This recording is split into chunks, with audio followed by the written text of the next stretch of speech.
Hello, bonjour les amis, j'espère que vous allez bien. Voilà, chez moi ça va à merveille, voilà. Donc dans la précédente vidéo, j'avais un peu parlé du visa visiteur, de ceux qui veulent venir en tant que visiteur et caler, comme on le dit dans notre jargon ivoirien, et ceux qui veulent venir en tant que visiteur et rester. Voilà, j'avais un peu dépeint les réalités, mais je vous avais dit que c'était quelque chose qui était possible.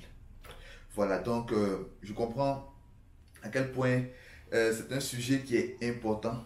Voilà, il est plein d'incertitudes, mais je veux dans cette vidéo essayer de vous donner quelques points de conseil qui pourraient vous aider si vous les mettez en pratique, si vous les suivez, à pouvoir vraiment faire cet exploit-là, de venir en tant que visiteur et de rester. Parce que c'est pas évident. Donc, ensemble, on va voir, essayer de parcourir un peu les opportunités qui vont s'offrir à vous. On va voir un peu si vous envisagez de visiter le Canada avec la perspective de rester. Voilà, on va voir un peu comment est-ce que vous pouvez prolonger votre séjour. Je vais essayer de vous partager des astuces concrètes. Je vais essayer de vous donner des recommandations réfléchies, des étapes clés, voilà, pour pouvoir augmenter votre chance de réussite, voilà, dans ce projet-là. Donc, ensemble, on va y aller. Mais avant, s'il te plaît, je te demande, si tu n'es pas déjà abonné, de t'abonner. Si tu es abonné, s'il te plaît, like. Même si tu n'es pas abonné, like. Abonne-toi et like. Laisse un commentaire. Partage aussi à quelqu'un qui peut être intéressé dans ton entourage. Et ça fera vraiment grandir la communauté. Ça me fera beaucoup de bien également. C'est vraiment une des meilleures manières pour me rétribuer de tous les efforts que je fais pour vraiment vous donner des informations potables. Voilà. Donc sans plus tarder, on va y aller. Donc si vous ne me connaissez pas, mon nom c'est Eli Oyua. Voilà, moi je suis ici au Canada, ça fait bientôt 6 ans. Et voilà, au fil du temps, j'ai acquis de l'expérience dans ce qui est d'aider les personnes à venir ici, voilà, en leur donnant des conseils et autres. Voilà, donc on va essayer de voir ensemble ce que je propose pour vous qui voulez venir en tant que visiteur et puis caler. Voilà. Je ne vais pas vous vendre du rêve, mais je vais vous dire les choses vraiment telles qu'elles sont. Je vais vous dire la vérité. Voilà. Donc, déjà, il faut faire vos devoirs.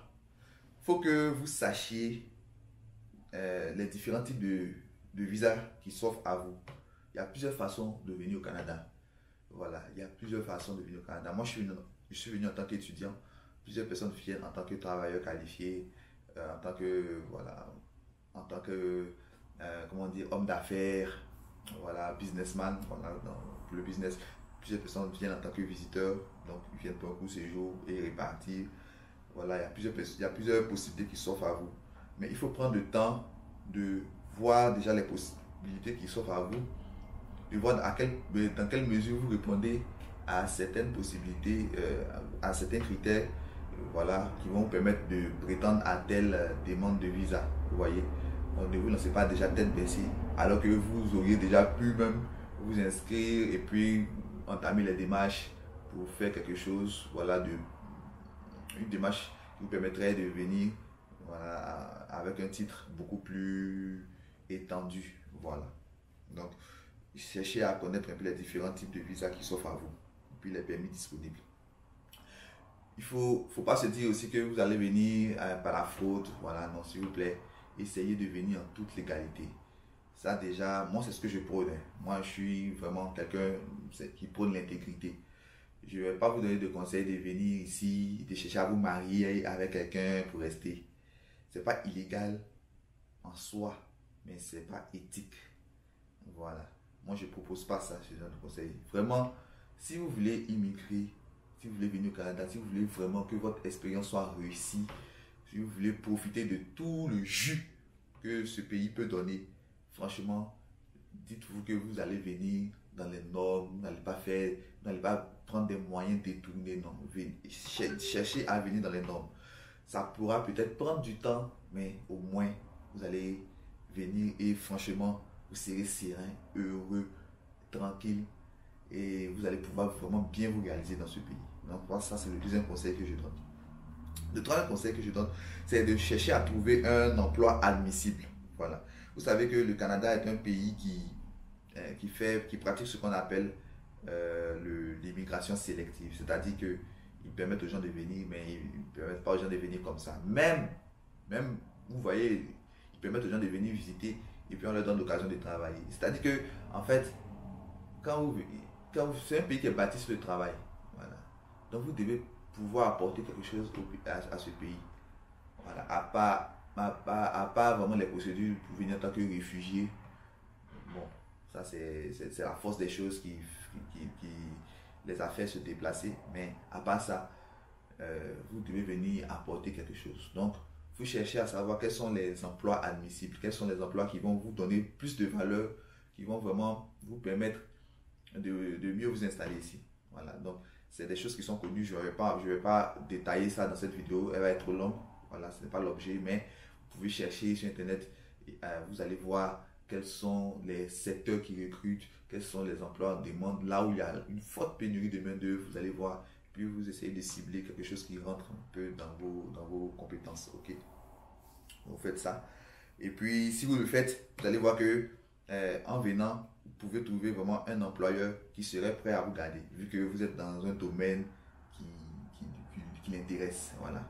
Donc, l'idée n'est pas que vous alliez faire des études master encore, non, non, non, non, non, mais en explorant ça, vous voyez un peu quelles sont déjà vos compétences que vous avez auparavant, et puis quels sont les certificats, quelles sont les petites formations que vous pouvez ajouter pour essayer un peu de répondre au profil que vous visez.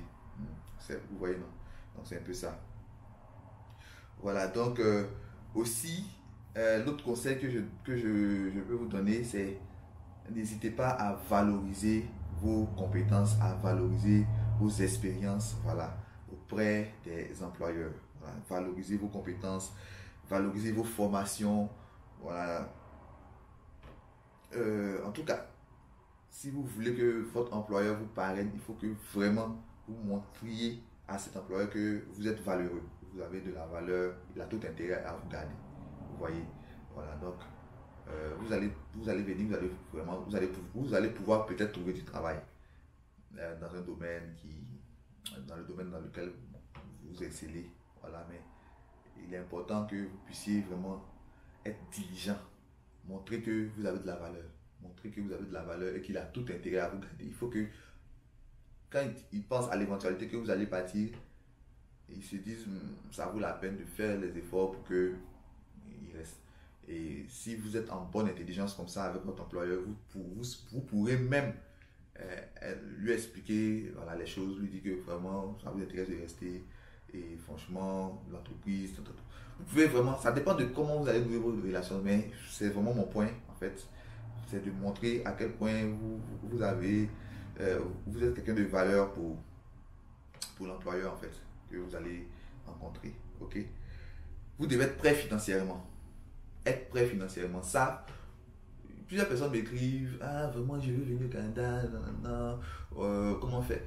En fait, on ne peut pas venir ici de façon légale, correcte, dans les normes, sans être prêt financièrement. Ça, c'est quelque chose qu'il faut se dire. Donc si vous avez pour objectif de venir au Canada, vous commencez à vous préparer financièrement, vous commencez à épargner, vous commencez à constituer un fonds conséquent, parce que ça va demander à un niveau ou à un autre que vous puissiez vraiment démontrer que vous avez suffisamment d'argent.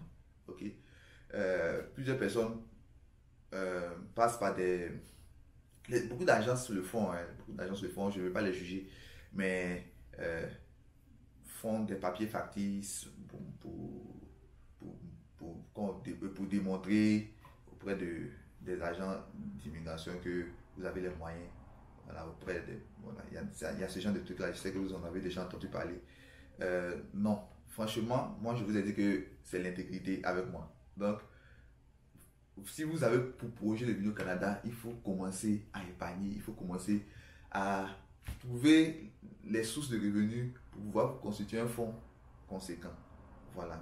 C'est un projet, c'est vraiment un projet. Donc, vous le mettez dans votre tête. Si vraiment vous n'avez personne sur qui vous reposez, personne sur qui va vraiment investir pour vous, c'est vraiment sur vous que vous pouvez compter. Donc, cherchez à augmenter votre source de revenus pour pouvoir mieux épargner, pour pouvoir vraiment constituer quelque chose de conséquent. Parce que les démarches vont demander des frais, mais ça, c'est même pas le plus. Les frais des démarches, même, c'est pas le plus important. Si vous les faites vous-même. Mais si vous ne les faites pas vous-même, si vous passez par des agences, il y a les honoraires des agences à payer. Et ça arrive à des millions de francs. Voilà, c'est beaucoup d'argent. Donc, c'est vraiment quelque chose que vous devez mettre de côté. Ensuite, même pour vous allez devoir prouver que vous pouvez vous prendre en charge pendant quelques mois. Au Canada, la vie est un peu chère. Donc, vous allez devoir prouver que vous avez ce montant et tout ça. Ça demande que vous fassiez vraiment une bonne préparation. Donc, n'hésitez pas, commencez déjà à mettre de l'argent de côté. Ne vous dites pas que c'est quelque chose de facile, il y a des techniques pour pouvoir venir à moins de coûts. Non, non, non, non, non. Ça va forcément vous rattraper quelque part. Forcément. Même si vous avez pu faire une technique pour venir ici, voilà, je ne sais pas si ça existe, mais si vous avez pu faire pour venir ici à moins de coûts et puis vous êtes là, vous allez, comme on dit en Côte d'Ivoire, vous allez lire quelque chose. Vous allez lire, vous allez voir clair. Voilà, ça va être vraiment compliqué. Voilà. Donc, ça c'était la première partie. Je propose de faire une autre vidéo où je vais vraiment dérouler encore une autre partie, la moitié. Je viens d'énumérer la moitié des points que j'ai listés pour vous. Mais les plus importants sont ceux qui s'en viennent. Donc, on se prend dans une prochaine vidéo et je vais lister encore voilà, les astuces pour pouvoir vraiment venir en tant que visiteur et pourquoi pas taper dans l'œil d'un employeur et voilà, avoir l'opportunité de rester par ce moyen-là. Allez. Portez-vous bien et puis n'oubliez pas de partager la vidéo, n'oubliez pas de liker, n'oubliez pas surtout de vous abonner afin de pouvoir faire croître cette communauté-là. Voilà, ça va me faire énormément plaisir. Portez-vous bien. Bye bye.